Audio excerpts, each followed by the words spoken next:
प्रकृति बंधु पुरस्कार पाइले कंटमाल हाईस्कूल सहकारी शिक्षक बनमाली।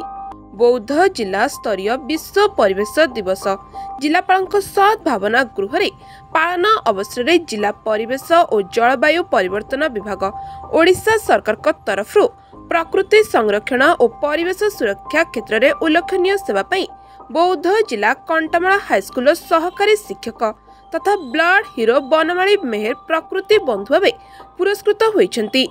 कार्यक्रम में मुख्य अतिथि भाव मान्यवर बौद्ध विधायक सरोज कुमार प्रधान, बौद्ध जिलापाल सुब्रत कुमार पंडा, बौद्ध डीएफओ देवप्रिय कंप और बौद्ध ब्लॉक अध्यक्ष प्रत्युष प्रियदर्शी रथ सम्मानित अतिथि भाव जोग देथिले।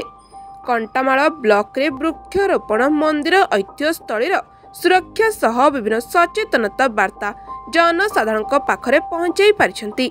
सर्वोत्कृष्ट विवेचित होइथारु प्रोत्साहन स्वरूप 10,000 टंका पुरस्कार सहित प्रमाण पत्र श्री बनमाली को प्रदान कर जाइछि।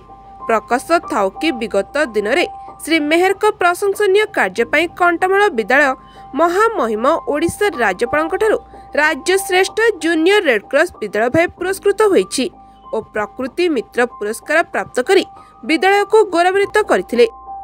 बौद्ध जिला प्रतिनिधि वासुदेव साणका रिपोर्ट साई सत्य न्यूज।